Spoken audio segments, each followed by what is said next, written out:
with Kitty Calis and Jan Willem Nijman of. Do you guys have your own company name, or is it just Kitty and JW? We'll get to it in a minute. Okay. Ladies and gentlemen, warm round of applause for Kitty and JW. Yes. Hey, welcome everyone. My name is Kitty Calis and this is JW Nijman. But that's not all. Minit is me together with Yukio and Dominique Johan. You can follow us, like all of us, on Twitter.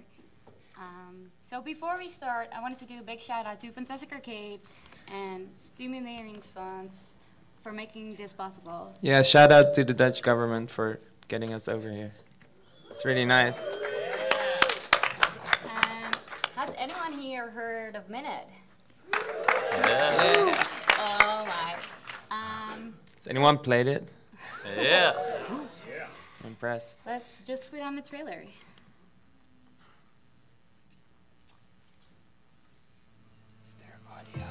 Yes.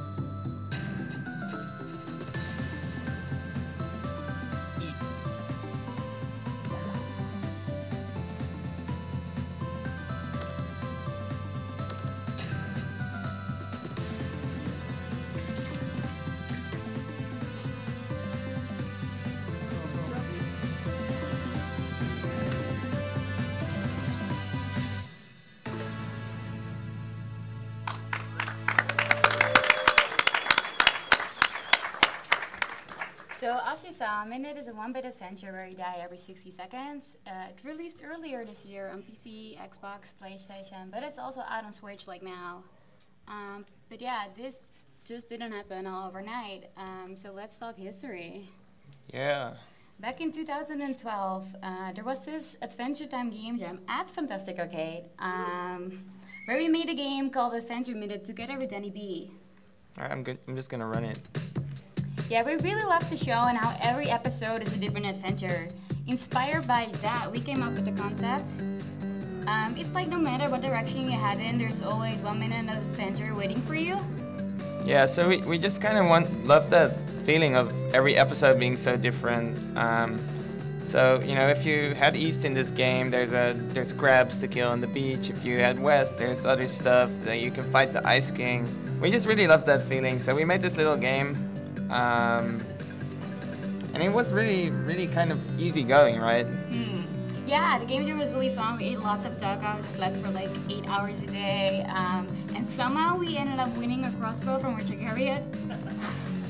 Yeah, that was cool. So yeah, it was just this kind of TV episode idea, but we didn't want to make full 10-minute things. It was just like 1 minute is perfect timing, and then you die and you get commercials.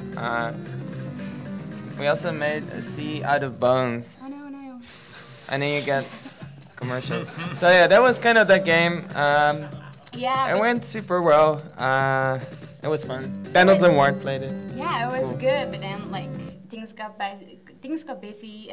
Nuclear Throne happened. I worked on Horizon Zero Dawn. Yeah, we wrapped up those projects and kind of felt. We were still thinking about this little game. We're like, oh, we should make it into a proper thing. You know, the Game Jam thing didn't have an ending or anything. So we just started messing around. So here's a very early artist I did back in the day. So I tried to do a little coloring, but I was quickly, no, this is not gonna work.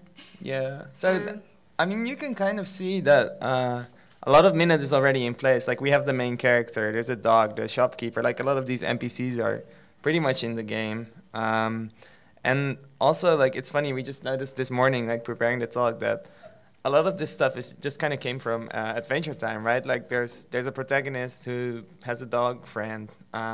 There's crabs, you know. So it's just kind of funny to see, like, where that came from. Yeah, so this talk is actually called The Good, the Bad, and the Ugly. So do you see the vulture up there? Yeah, that's definitely the ugly of it all. Yeah, that didn't make it. Got cut. Sorry, vulture. All right, what's the next number up here? Yeah, so like every game, it's really important to have audio. And so we started talking to Yukio Galio, a good friend of ours, and sent him this. We sent this email and image, and he liked it and wanted to make music for us. So we were pretty much like going. We're like, all right, this idea could actually work. We have a kind of art style that we like. Let's just get going. So we went to GDC and we're like, heck, let's pitch this and see how far we can take it. Yeah, we were hanging out with some Devolver people. We showed them basically this GIF. Yeah, that's basically Minit right there. It's pretty close to the final game, really. Like, it's the same main character. You have a sword, you break pots, there's a watering can. There was no timer yet. We literally went there and said, hey, imagine this, but with a timer, and you die every minute. And they're like, oh, cool. And they actually really liked it for some reason. But it was really cool. Like, suddenly we were like talking about contracts and stuff, and you can see that. With this game, we really like challenged ourselves. Basically, the game is made with restrictions. It's only 2 colors. It's 60 seconds, and basically 1 button. Yeah, we just had this kind of good, really small scope to work from. Let's see. Oh yeah, there's a very, very early demo. I think this is the first like email we sent to Devolver. Like, here's a build going, and that's Minit. Like, a lot of the game structure is kind of in place. There's a timer now. There's crabs on the beach, and the whole thing is you find items, and the next minute loop you keep them. So like, I'll have my sword the next time I can go in a different direction. And other than like a lot of detail and art and secrets updating, this is like already, like, we knew where we were going with this game. We just needed to make a full game out of it. Yeah, and this is a cool thing. Like, the houses, we changed that a little bit. In the full game, you just go inside houses. It's like a different screen. Yeah, I feel like it was more interesting because right now you can like literally see what's in a house, and if it's like a little covered, it's kind of a surprise because you don't know what you're gonna get. Yeah, a little mystery. Anyway, that's the very early bad demo. Yeah, and making a game, like, it does take a village. So when we realized it might be helpful to get another member on board, so we started talking with Dominique Johan. Yeah, we had this 14-minute Skype call in which Dom basically pointed out everything that was wrong with the game that we also thought was wrong with the game, without us telling him that that was wrong. And so we were like, all right, he gets it. We have kind of our, the same direction. And suddenly we had a whole team. Yeah, that was the whole team. So for Minit, there's no team name, no company whatsoever, because let's face it, if you would replace any of our team members, it would have been a different game. Yeah, totally. So if you go on Steam, like, it says a game by Kitty, JW, Dom, and Yukio. And it was kind of a one game gig. We all got together to make this one game. Like, we're not starting a company, we're not doing anything like that. So, and it also shows games are made by people, right? Like, we're just the developers, we're the humans who all put our work into this, and I really, really like that. Like, I really appreciate that. Stuck some process stuff. Yes. Yeah, open it up. Open it in my only browser that I never use. Some other little thing. So here's an example of all things art. Getting Yukio and Dom on board, that's definitely where the magic happens. It's like opening the Dropbox like a kid on Christmas morning and seeing the amazing art and audio that they've been doing. Yeah, and I think this also really shows the process of Kitty and Dom working together on the art really well. Like, they would basically swap turns working on things. Like, Kitty would be working on a graveyard and Dom would be working on the hotel, and then they would kind of swap sides and polish each other's work and iterate like that. And it just, I think it made sure that we got this really detailed game going, because it's a very simple style. It's low res, it's 2 colors, but there's a lot of like attention to detail. Yeah, I really love seeing this. Speaking of details, let's play the game. Yeah. All right, let's just do it. That's us.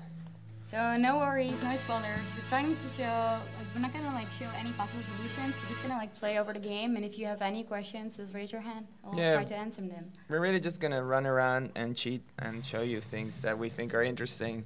But if anyone has anything they want to see or hear more about, just shout, and we'll repeat your question and go over it. So I don't know. What are some things we wanna Oh yeah.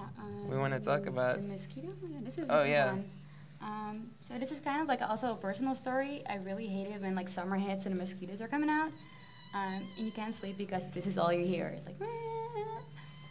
But this small example, it's just 1 pixel and it's moving. And for me, it really makes the world feel alive. Yeah, I think for me, because the game is 1-bit, like doing things was also really fast. We would just play it and find something, and then, you know, we would, we added these little fly particles, and they're in the rest of the world, but we figured on the tropical island level, it should be a mosquito and not just a fly that looks pretty. So we asked Yukio, can you make a little fly loop? You know, and he did, or like a mosquito loop, and we put it in the game. I also love that people try like breaking it and they just smash up their whole house, you know, like. And I think a lot of our approach to Minit was kind of like that, where we would go over it and look for little details. Also on this island, there's probably my favorite part of the game is this the submarine. Which is just the hallway, and that's kind of how it started out. I just said, let's add a glass tunnel with fish. And Kitty... I was like, no, why would you do that? You can make something more fun of it. And then I added a submarine. Yeah, and like, I was just like, why? That's over-scoping. Like, but then again, it's a 1-bit game, and now it's my favorite thing in the game. And like, the propeller rotates, you know, according to your speed, and like the periscope changes direction, and nobody will ever notice it. But a lot of people said like, oh, the submarine was so nice, because at this point in the game, you're stuck on a kind of, you know, puzzle game parody puzzle island, where for the first time your freedom is kind of taken away, and you have to solve all these puzzles, and then suddenly there's this beautiful, I mean, I think it's really beautiful submarine section. Also, there's a watering can. Oh yeah, go to the house. Go to the house, yeah. We should go back to the submarine too with the watering can. So we really wanted a game that was not just violent, but we wanted to make something kind of nice and approachable. So it starts with you finding a cursed sword on the beach. That's why you die every minute. But we wanted interaction that was more like friendly, like the watering can. And then we just started adding watering can interactions. Like you can water your dog, or extinguish your fireplace. And we kind of want a game where you're stressed out because there's this 1 minute. Players are running through the world, but at the same time, if you slow down and, you know, look at the details, there's something there for you. Yeah, you can like literally go over the game, and if there's something on this screen that you haven't done yet, there is things to be found. Right, it's probably gonna work. And then we would just play test, and like someone would take the watering can and like go to the clothesline and water the clothesline. So we made the socks drip. You know, it's like little things like that. Yeah, but yeah, to be honest, like playtesting was really hard because once you've done it, you know it all. So we were like literally going over our friends list and saying, hey, you can go first. Yeah, we're wasting you on a playtest, and we can never use you again. It was like kind of, we had to be really selective. And then also you can use, this is my favorite detail that we added like close to finishing the game. Like if you use the watering can in the submarine, like it doesn't do anything, but it's important. And then people started using the watering can on NPCs, and we didn't realize that was a thing. So now every NPC in the game has like special dialogue when you water them. Like you can go over the entire game and water every single NPC, and they're gonna say something dumb or funny or interesting. I don't know what else is on our list of cool things. Speaking of NPCs, there's actually one NPC in the game. Like we were kind of scared of. While you were playing in the game, you got stuck, so we came up with Minit Mary. Minit Mary. Yeah, I'm gonna go there. Just okay. Mary. All right. This is a slightly spoilerish, so please close your eyes if you wanna go in fresh. So we're now in the shady north area that's very much inspired by, you know, shitty hotels and kind of traveling, and then it's disappointing or unsafe. Anyway, let's turn off this annoying timer so we can actually just do some playtesting. All right. So there's this haunted mansion where you find this ghostly hotel that gives you really cryptic hints. Like this is kind of, you know, like 14-year-old poetry that I wrote, but I'm not 14, so it's a bit embarrassing.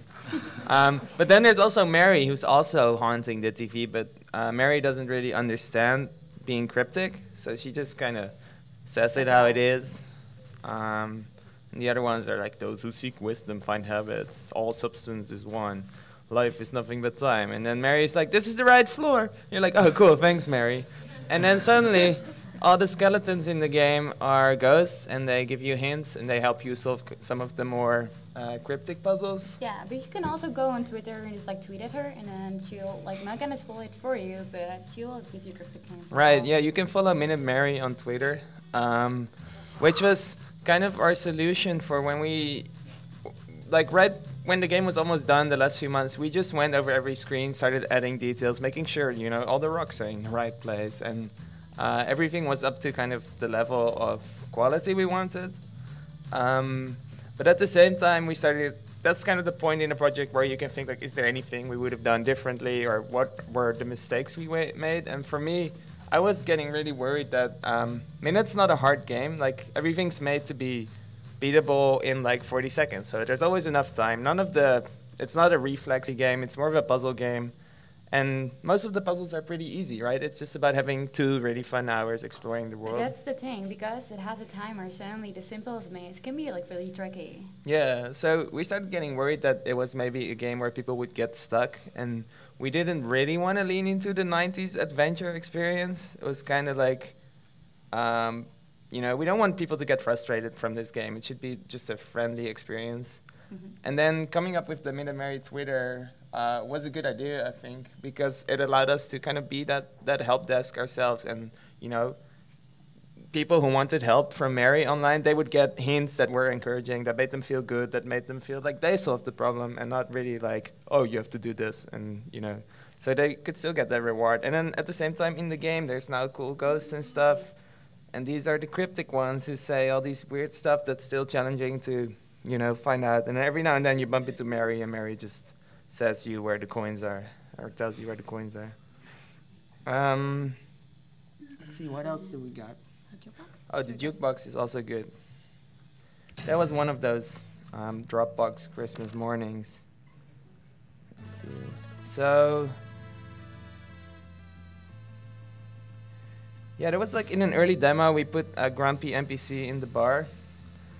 And the NPC would say, I wish there was a jukebox here. Like it's called Hater. That's the file name for this person. Sorry.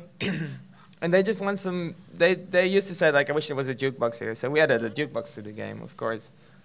And then one morning we woke up and Yukio put like 15 MIDI files in the Dropbox. He said, like, hey, I made like 15 tracks for the jukebox. And they're all kind of, He said it was like so much fun that if we wanted to have some more, he will do it happily. So they're all kind of like parodies of music genres. Like, this is classical. Can we get a little bit more volume? Or wait, I can do that.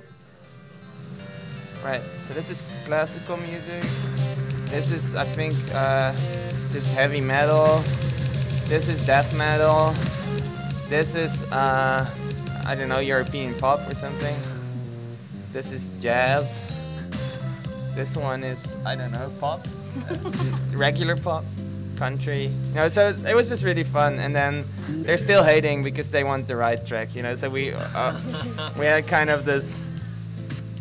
Yeah, that's what you get.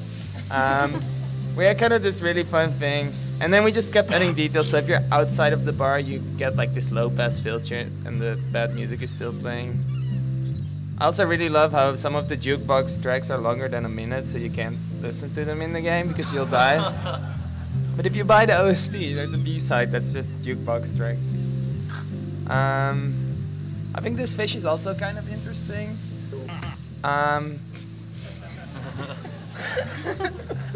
So originally you said, I'm not drunk or something, and then we figured it's not nice to say such things. Yeah. You were like, we shouldn't joke about like people being drunk or alcohol, and that's totally like valid. It's like one of those things that you write without thinking about it, and then they're like, wait, that's a shitty joke. So we changed that.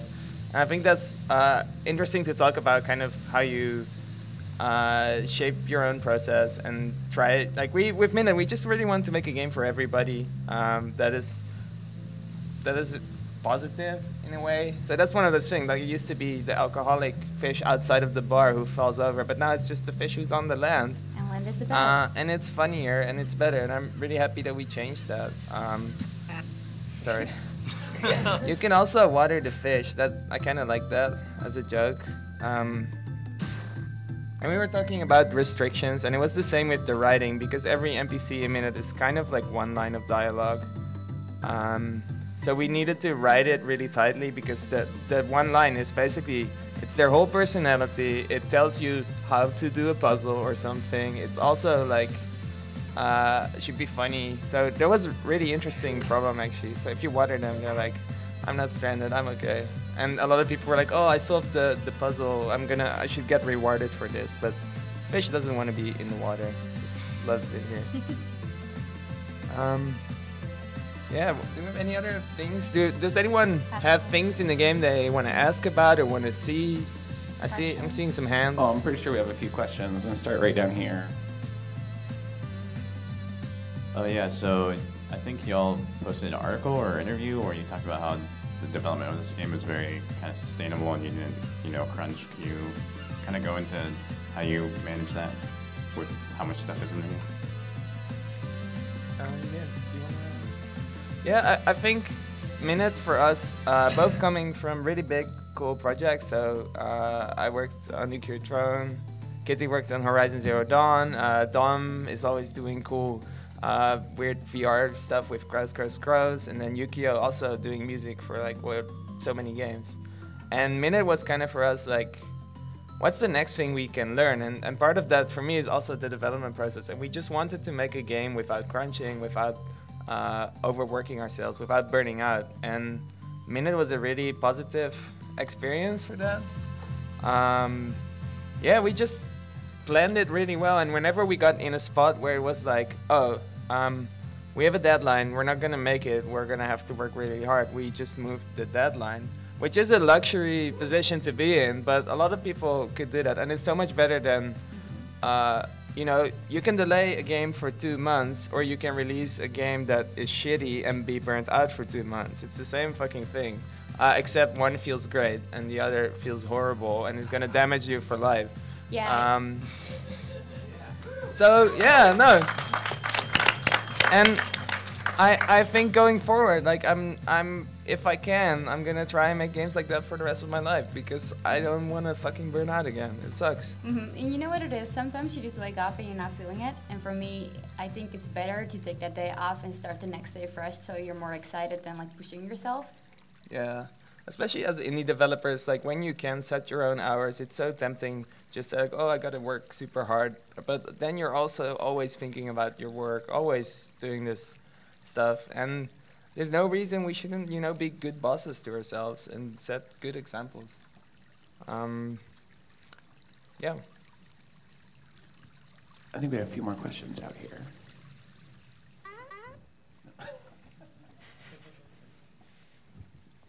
Hi. So in Sonic, like the countdown timer when you're about to drown was always like the most stressful, horrible thing in the water levels. And did you have to do a lot of iteration to get to that last few second countdown before you die to make that feel good from an audio perspective? I guess we need to ask Yukio about that to really get to the bottom of it, but it was tricky to get kind of the music timing working really well. There's some effects in it, like hit freezes and stuff, so the minutes never really take a real minute. Also, computers lag, and Game Maker is weird. So getting that right was kind of tricky, but then at the same time we just decided to separate the music from the countdown sound and just fade it out around the 1 minute mark. At first it was just baked into the music track. I don't know, Yukio's just really good. He just did it.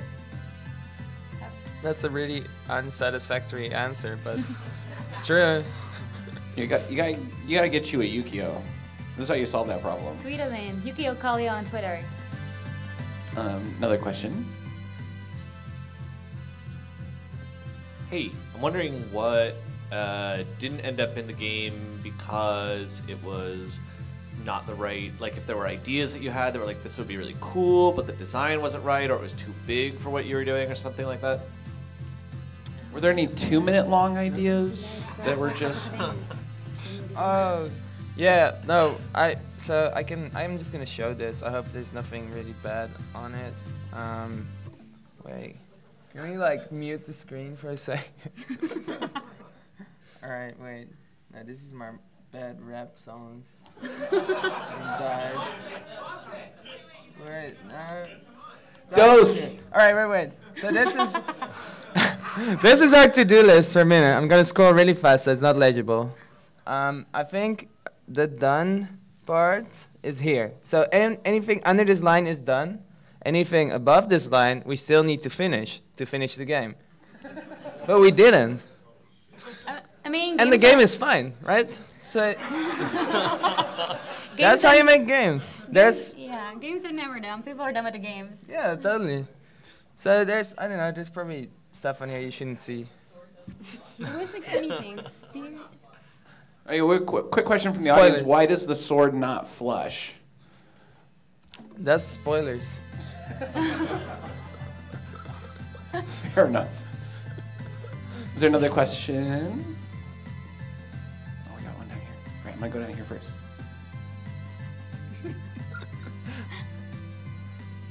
Hello. Hi. If I remember correctly, there's a vegan option in the options menu. Yeah. Yes, there I is. haven't played enough to find out what that actually does. All right, I'll show you. But So we. spoilers, though. Wait, there's And also, there's a what's it vegan do? option. I'm playing vegan today. You can turn it off.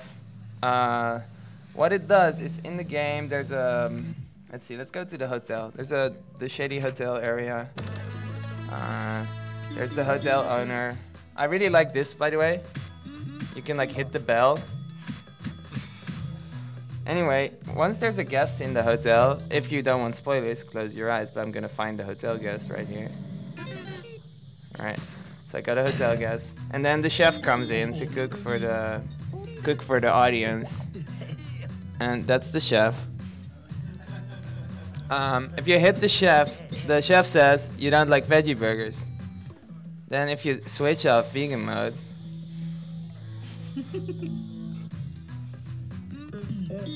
and you hit the chef said you don't like burgers.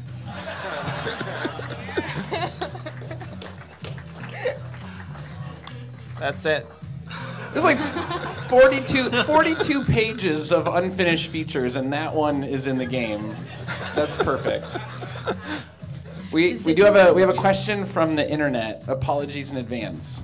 I love the internet. Oh, these are like legit good questions. The internet wants to know, how do you balance between the more adventure puzzle stuff and the action boss fights? Right.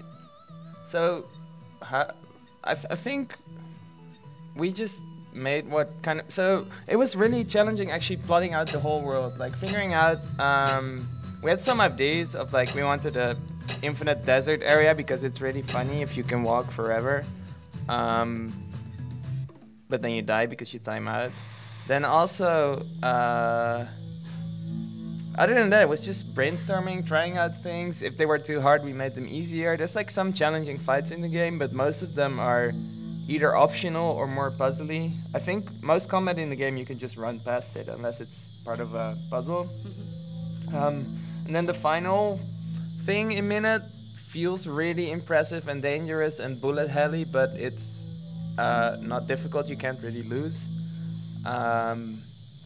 So I guess because of that design approach, we didn't really need to balance it. It was just like what feels right. And also because of the nature of the game, because you're replaying 1 minute every single time, we just told ourselves we're not going to recycle content. So every screen is different. Every puzzle is different, except for the Puzzle Island parody that's just kind of like ripping off Myst and The Witness and all that stuff, but in a really small form.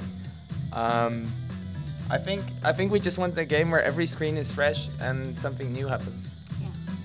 I like how I'm looking at the laptop internet when I'm answering the question. This is kind of like goes into that as well, I guess. Someone wants to know how you kind of balance between with the timer, with small tasks, that only take a moment and big tasks that take the entire time? Yeah, I mean, everything in the game is kind of fine-tuned to be beatable in 40 seconds. Some things are easier, because it has this kind of cycle of learning where you can spend a minute exploring, and then you find out some new things you can do in your next minute, and then you make a plan, and you're like, all right, I'm gonna go try do this one puzzle. And then you fail maybe at the puzzle, or you make it, and then next time you'll know how to do it. Like, it's never really something super involved, or at least most of the puzzles. There's some harder hidden stuff. But then what was, I think, funny about the designing for 40 seconds is that we added a New Game Plus mode called Second Run. Yeah, and all of a sudden that feels way harder, but it's just perception because you already played the game and you think you know where everything is, but it's not because we shoveled We things changed around. it. So this is the start of Second Run. You find a broken sword on the beach, and you only have 40 seconds. So it's the same game, pretty much, but you only have 40 seconds. So suddenly everything is like tight, like just to beat the normal puzzles that are normally easy and you have plenty of time, you have to be a speedrunner. Like Kitty told me, design this like you design Flambeer games. So I'm like, all right, let's go. And then also, like early in the game, for example, there's a puzzle where you have to kill 5 crabs. And we just moved one of the crabs. And now in Second Run, a lot of people are like, oh, I can't find the 5th crab. This is too hard. And then they give up right at the start of Second Run. Because this is hard. Like, yeah, I just really like designing stuff like that. It's super funny to me. Do we have more questions from the audience here? Okay, one down here. Okay.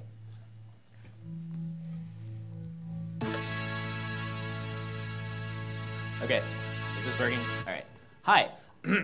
So you were talking earlier about how you didn't really go with the team name because if any one person was swapped out, it would be a completely different game. So I'm actually, like, the game started as kind of a game jam thing between you two, but I'm curious, like, beyond that or before that even, how did y'all sync up? Like, what brought the dream team together? How did y'all kind of, you know, find each other, I guess? Because I'm curious about the genesis that led up to the team being who it is up till then, if that makes sense.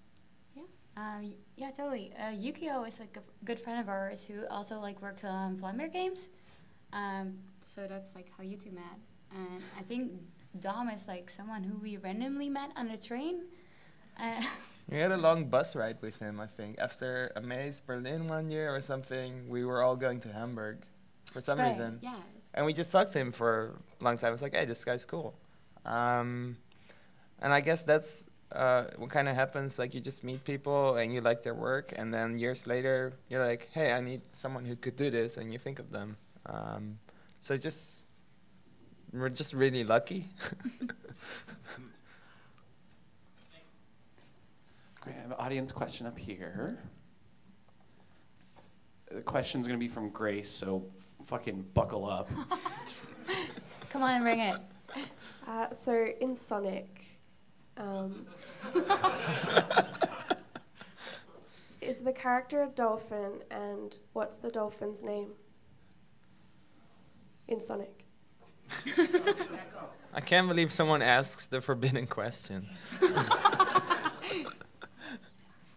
Just don't play Sonic. I can show you a dolphin in the game.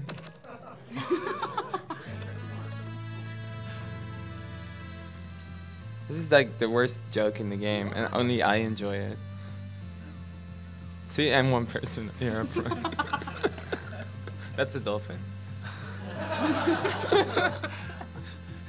Thank you for that very clear answer to that question. We have one, we're gonna do one last question for this block. We're gonna turn over to the team behind Tuned Out, and this question is from the internet, so I apologize again. Oh, also Yukio is in the chat, so everyone say hi to Yukio. Hey! This is a very intense 3-part question about one part of the game. Hell yeah! What's the story behind the people waiting in line for a whole minute? How did you come up with it? Is there a way to reach front of the queue? All right. I think the biggest inspiration for Minit was real life. There's a lot of stuff here that's just things that happen. So in the game, you get this cursed sword. So what do? You go complain at the sword factory, right? And then there's just kind of this reception. We just thought this was funny. That's like the main reason. This reception, and the receptionist is like, hey, I'm not letting you into the sword factory. You're just a random person barging in here. I'm just sending you down to the waiting room. Like, you know, when you have a real complaint with a corporation and they send you to their whatever bullshit. So there's the waiting room. And you can just stand in line. And it takes really long. And also you only have a minute because you're gonna die. So everybody's just standing here. I don't know if anyone noticed, but they're like ordered by age. Like the person in front of the line is really old, and then everybody else is like a baby. And then they all have this cool like default whiny help desk person. I don't know. I think these are all kind of stereotype like people who kind of who like complaining, but they don't actually take action. In a way, like you're the only one who's solving this stuff. This one loves talking to the manager. And you can't really, you know, it's not gonna happen while you're still alive in that 1 minute. I don't know. I was just kind of riffing out the Minit theme. And then if you really want to go to the manager, you just gotta, you know, walk around and spoilers. That's the waiting line. Kitty JW, thank you so much. Thank you. Oh, we got some Steam keys. Can you give one to the internet? Yeah. I'll take it up there. I'll go put it on the laptop. They'll figure out what to do with it. Whee!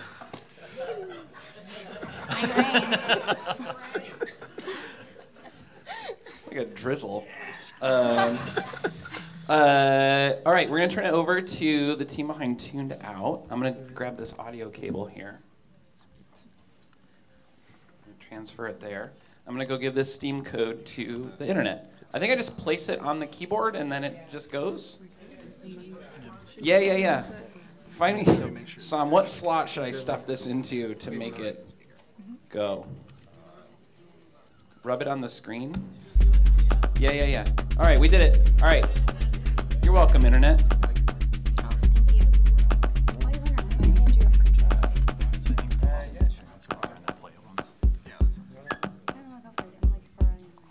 So, I'm Denver. I'm Michelle, also known as Missy. And I'm Ben. And this is Tuned Out. It's a collection of arcade games that you're playing through an old school TV, where every game is a different TV channel, and you can switch the channel at any time. We're gonna just first show you. It's like 2-minute rounds. The goal is to get points. You get points generally by beating other people up. And then we'll probably invite other people up to play and talk about how we got to this crazy idea during that. So yeah. Okay.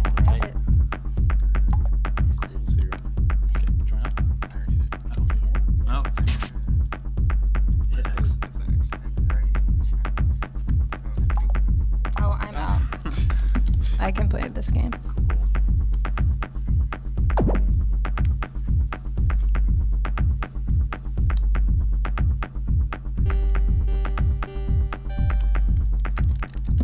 Alright, so each of these games is just controlled with like a stick, like the joystick, and then a button. Some of them riff on old arcade games, and others are like kind of pretty original. This one's pretty obviously like Hubert.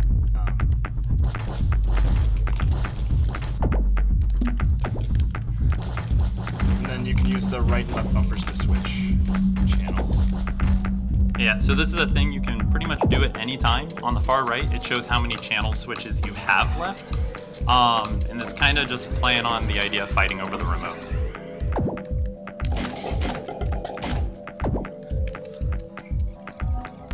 Oh, and then we also, because it's a TV, there are commercials that we made up and inserted in there. So I don't have switches, so someone else has to switch out of it. Some of these are really horrific. That's like a pretty recent addition, so we're still experimenting with that. Yeah, we've played this game a lot. So kind of a big emphasis in this game is like randomness and button mashing, because we wanted it to be sort of pretty accessible, but also kind of like almost like a joke about the like kind of platonic idea of video games. So like, you know, you watch people playing video games on TV and they're always just kind of pressing buttons. But yeah, so when we first started this project together, we were really interested in the idea of accessibility in games, and kind of were, I don't want to make a game that anyone could pick up and play, and that could be like someone who's really invested into games and would be in a space like this, or like, you know, my kid niece at home that doesn't really care about games as much as I do, right? So that's why it's one stick and a button, and it's really simple, and we kind of took more liberty in the aesthetic decisions and like made it more raw and feel more like mashed together in that way. I don't know if you want to continue on that. Yeah, so like on top of that though, since we kept the controls to be, you know, just a stick and a button, we wanted it to be kind of exploratory on what that button is even doing on certain games. So I would assume right now JW has like no idea what's happening in most of these, and that's how a first play is expected to go. It's kind of about like figuring out what the mechanic is in each game, and if you get frustrated, you just switch the channel. And so over time, you kind of get more comfortable with the game, you'll stick around in it and start to maybe enjoy it, or you'll find your preferences. Another round? Let's do one more. Yeah, one more. Okay. So the way that this actually worked from like a dev perspective is kind of interesting, because a lot of these games started as demos like from, you know, almost even like a decade ago at this point. But Denver is like an ace programmer and made a system that kind of takes in a bunch of separate Unity projects. Yeah, so the idea around it was like I wanted to put it in a way where like we didn't have to think about code practice, and the quickest way to do that is keep all the code as separate as possible.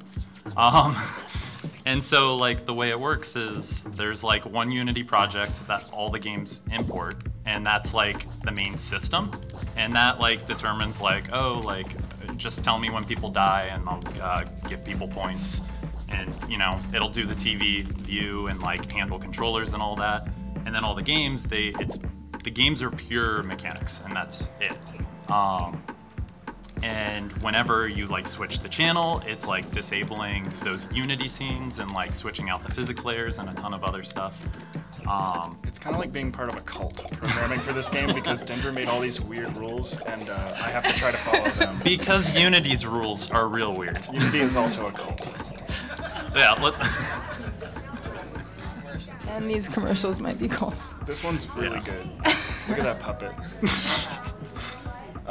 The videos kind of came out of that idea of the system too, because it was kind of pointed out to us that like this allows us to mash up a bunch of things without actually having to consider whether or not they should be meshed together. And like once we kind of thought about it that way, I think it really unlocked a lot of potential doors in terms of like making this more than just a collection of games, but also like a kind of bizarro worldview. Especially via the commercials, but there's other things that we have kind of in store. Yeah, the game's still in dev. Yeah, so like originally when we first started approaching this, we kept thinking about it as like an album. Thinking about like how an album has like these tracks that are somewhat connected, but not entirely. And that worked for a period of time during the beginning of our development. But the thing that never fully connected with that idea was just straight up that, at least in this game, it's very visual. And so like there always just felt like there was a slight dissonance in that, and I don't remember where we got to it, but we just started thinking about like the TV guide and how like there's somehow this layer that like you can have Fox News and Nickelodeon on the same medium, and that was weird. SpongeBob to O'Reilly. Yeah, like, and it doesn't matter who you are, you can switch to that. It's just you generally choose not to. And so this game's kind of, I don't know, screwing around with doing the same thing. So like whenever we've made a game on it, it's just been like, like whatever we wanted to do in it. Like there's some basic rules in terms of like games should be about scoring points and making other people not score points. But outside of that, there really isn't. But that's still debatable, I think. Constant team fight over that. Yeah. So yeah, that's so the version we just played is like just the multiplayer, and that's where we started. But as we were like looking at like releasing and everything, we started thinking about, it was around the time that the Switch was becoming a thing, and we were thinking about what is a version that you can play on the go. And so we started screwing around with this arcade like single player version. One of you wanna? Yeah, so at least for a lot of the demos that I contributed to this, they actually started as like kind of a single player ideas, and then I just kind of got fed up with not being able to make interesting like patterns at first. So I was just like, I'll just make them multiplayer games and get back to the single player at some point. So we started like switching back to that, and we actually only just got to that in the past like month. So it's still pretty rough, but yeah, we'll just show it anyway. Yeah. So it's still playing on the same ideas. You know, you can switch channels at any time. The scoring works a little bit differently though. So the way it works is each game, it's the number of points you got per game multiplied against each other. So if you get so she's getting 5 points, I think, for everything she does now because she's gotten points in other games. So it incentivizes the idea of switching across all these games and trying to keep a balanced high score across all of them. But then also you can switch the channel out of any game at any time. So like if there's a game you're particularly bad at, you just like run away from that one. Or if you're like are mid animation to dying, you can just switch the channel and just never go back to that game, and you'll never have that life be lost. Shout out to Steve. Yeah. This is my friend Steve. This is a Goo commercial. Goo's really important.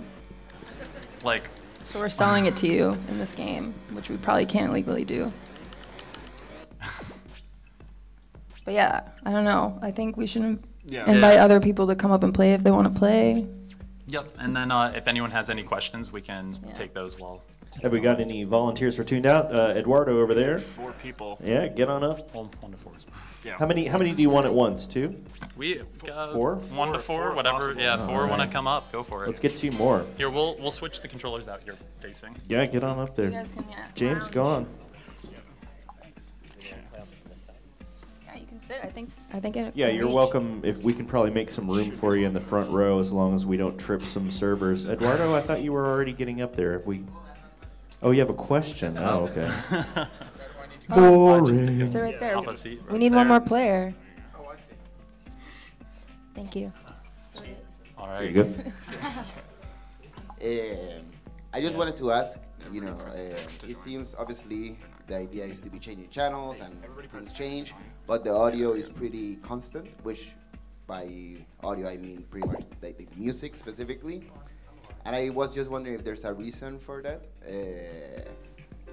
Just because, you know, I feel like changing channels, a big part of that change is how the audio changes from commercial or movie or whatever, and I just wanted to know if there was a reason for the music being constant. Yeah, I think it's a little bit left over from our original idea that it was more like a mixtape, because we kind of, in this accessibility aspect of this game, we really wanted to be in a space where people could party and play this game, and like it wouldn't be like so much of an interruption. It would be like a part of the experience. So like among those initial ideas was someone could DJ to this game, and it would be interchangeable. It wouldn't be this like messy thing, right?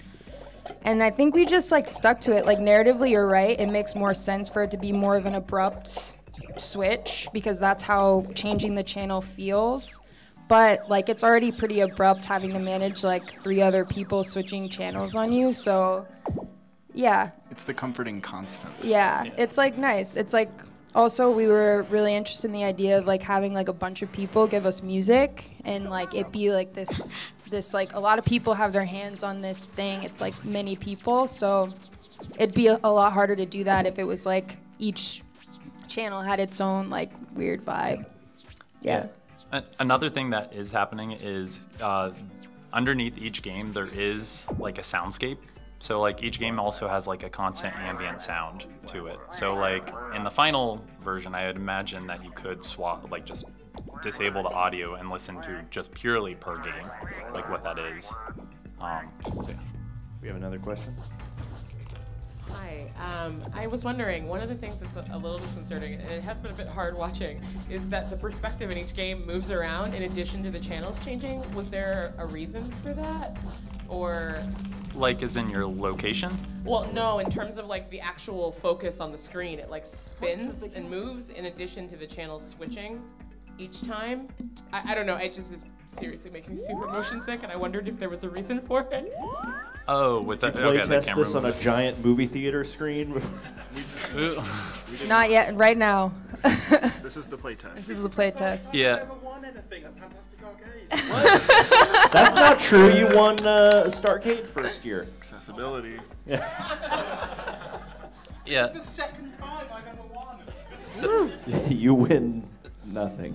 Yeah. So give you a minute to download code. Yeah, thanks for playing. Yeah, so some of it, to respond a bit on it, I mean, we're still definitely working on it. Like, we don't want it to make people sick. Part of it is just because since it's a ton of different games, one of the things that the system is handling is also the camera. So you kind of tell it what to follow. And it has to be a little bit tuned per game to do that.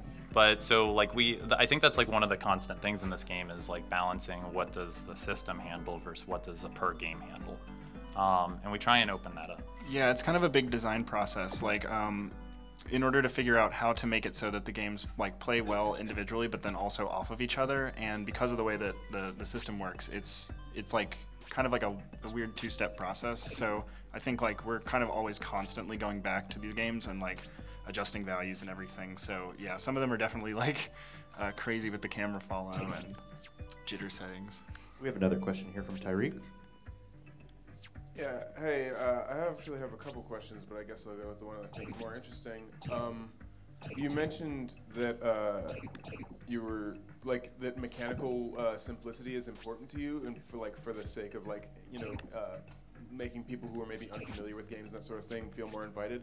But I'm curious, like, how do you square that mechanical simplicity with just like the visual confusion? Like, it seems like having like a game that's this hectic and like wildly visually like just all over the place, in a good way, like would maybe sort of undermine the like approachability of it a little bit. I'm curious how you handle that. I think it's more. I think at least in my perspective, and they might differ.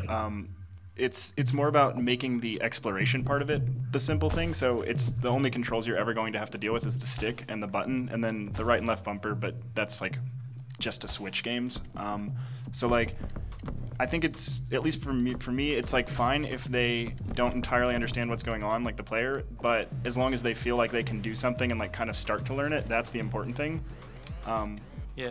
So like to just use this one as an example, like you are mashing, but you're like controlling this lightning that's randomly bouncing back and forth. And like the thing you learn while playing this game is it has nothing to do about aiming. It's just about timing and position of where you are to other lightning.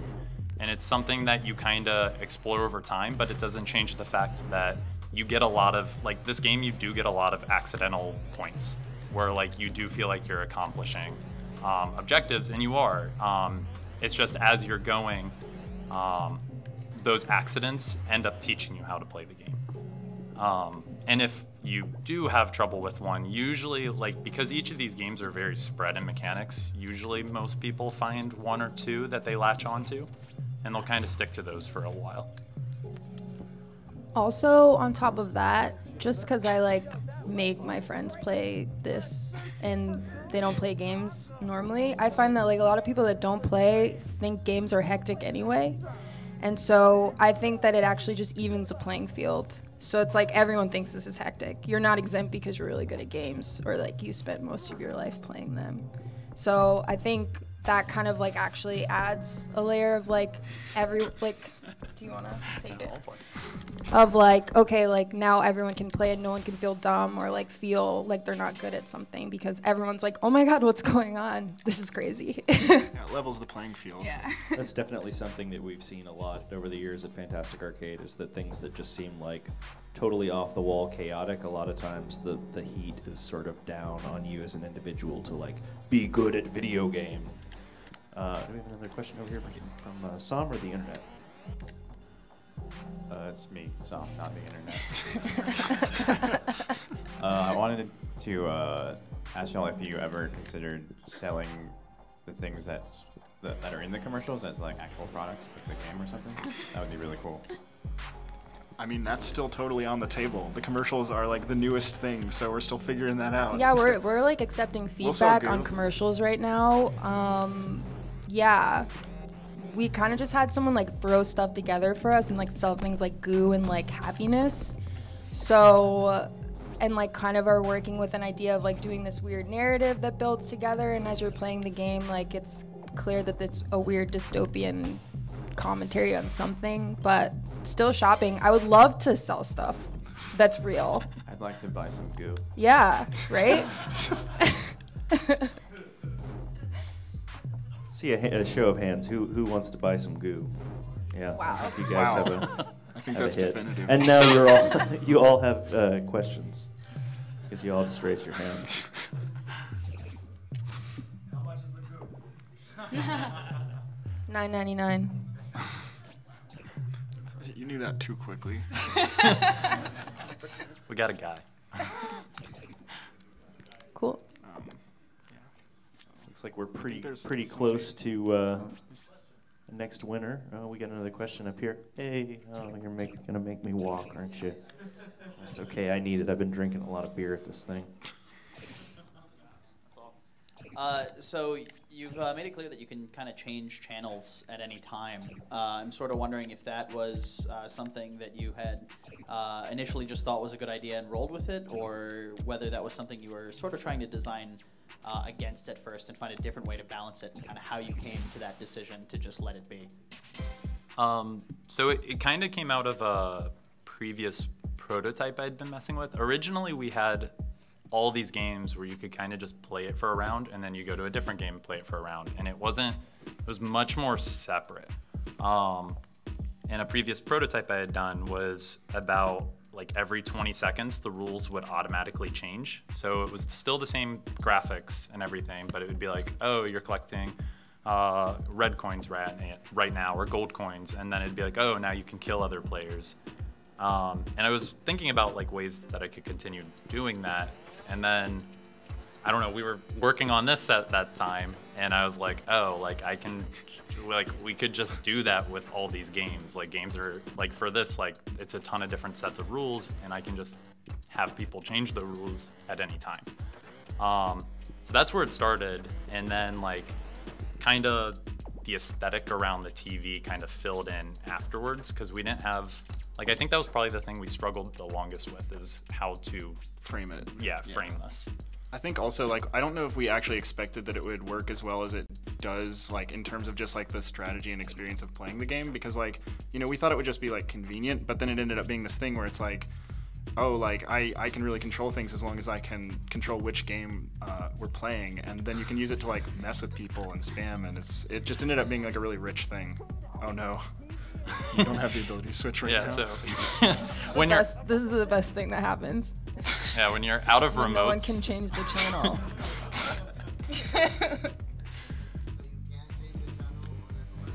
You earn the ability to change the channel, actually, at least in the current iteration, by winning or like doing well in the games, and you max out at like 3, and then you just kind of refill it.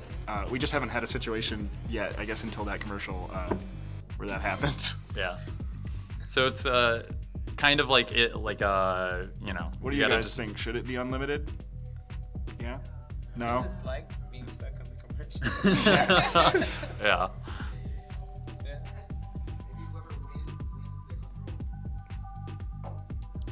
Like a real control?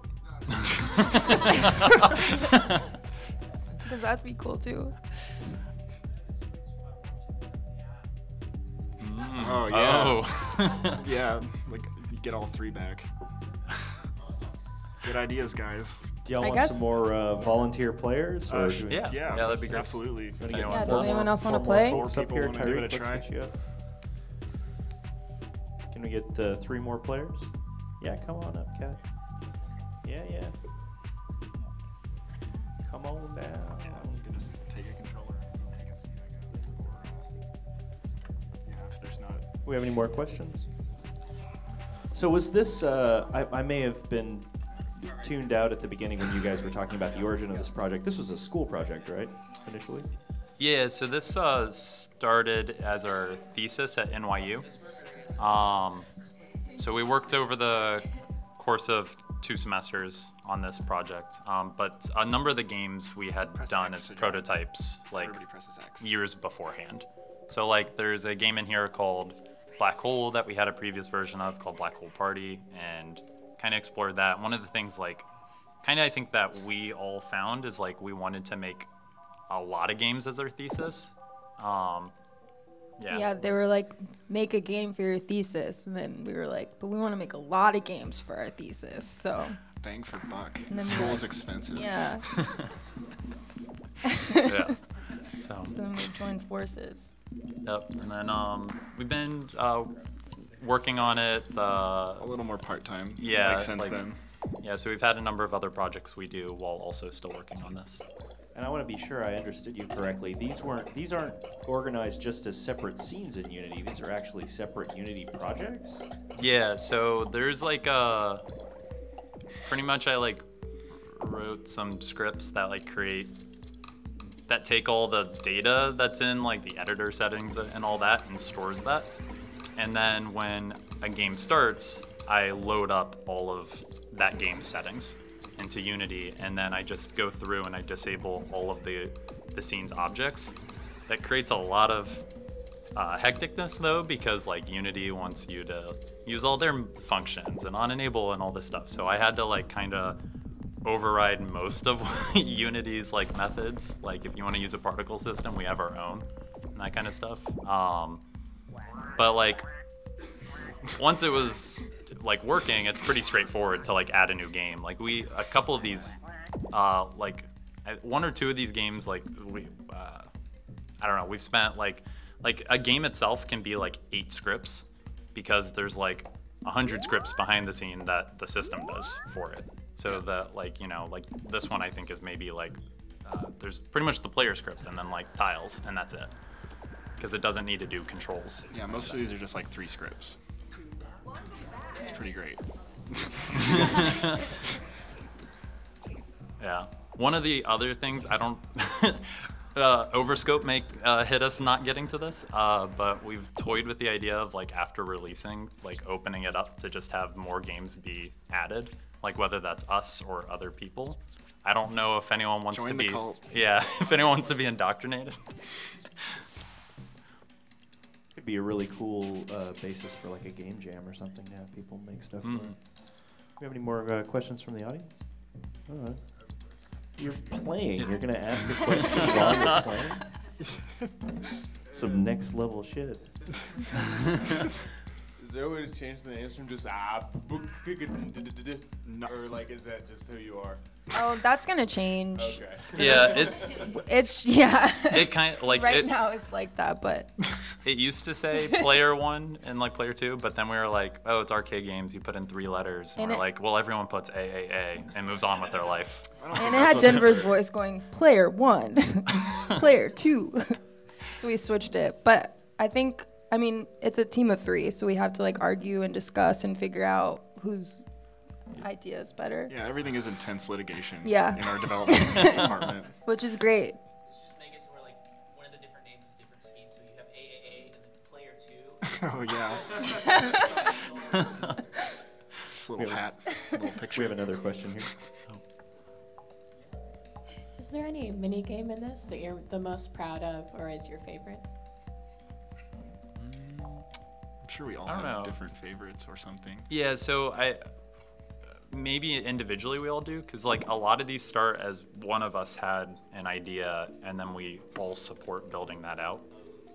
No. You can quit out. Just quit out. Just quit out. Pass the mic. We'll hear your individual favorites if you've got one. Okay. What would yours be? I really like urchins because it feels really good to poke someone, and watch them splatter. So, and Ben made that is like comes from Ben's heart. So. Yeah, I love that game. Yeah, I really support that game, and also like scrams. I guess the fish. It just feels good to blow someone off of an arena. Yeah, it's kind of a theme. Landfish. That's the thing here. You're knocking them into water. They don't want to get into the water. I'm a pretty big fan of I guess in addition to the Urchin game, I really like the B one because I think that maybe is the most collaborative out of all of them. Yeah. It was probably the one that like was the least complete when the initial demo was made. So that one's I really like that one. Yeah. As well. Yeah, that may be my favorite. I think it is. Yeah, I think probably B's, but not to copy the. Probably the other one would be Black Hole, but that's more because for me, we did a prototype of it back in the day that had it was super gushy and had all the shit that didn't need to be there. And now seeing a more streamlined, darker version of it has been it's felt good to see us find the version that we're happy with. Also, a lot of people hate the zigzag one because they think it's too random. So shout out to that game. That's how I feel about it. Yeah. That's actually, so I think that's probably another thing that's a big piece in this game is a lot of the games are focused on randomness. There's a lot of different noise that you have to parse, whether that's other players' noise or the actual mechanic is noisy. Yeah.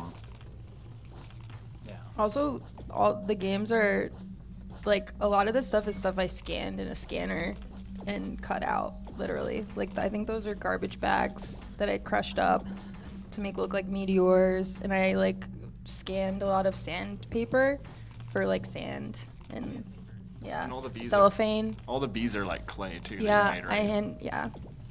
So it's handcrafted from our hearts. You should play Tyreek's cabinet game downstairs if you haven't already. Paper Planet Pop. It's kind of the same. Cool. Absolutely. Handmade vibe. Do you have any additional questions? I just want to say I'm blown away by how consistently good the stuff we see coming out of NYU is in terms of student work. It seems to be a running theme. We're seeing a lot of really strong stuff. Yeah, it's a super great program. I don't think we would have made this game without it. Yeah, I mean, one of the most valuable things there is they're pretty blunt, in telling you what needs work and but framing that around what you're trying to do, which was something like 2 years ago. Part of why I went there was was a little aimless. I didn't feel like I was getting enough feedback on my work, and I really wanted to have a more critical approach to that. So yeah, I don't know. I do a pretty good job at that. Shout out NYU. All right, let's go ahead and get a warm round of applause for our guests here representing Tuned Out, and also Kitty and JW. We are going to let our servers have a chance to clean up in here, and then we're going to be back for our first tournament block.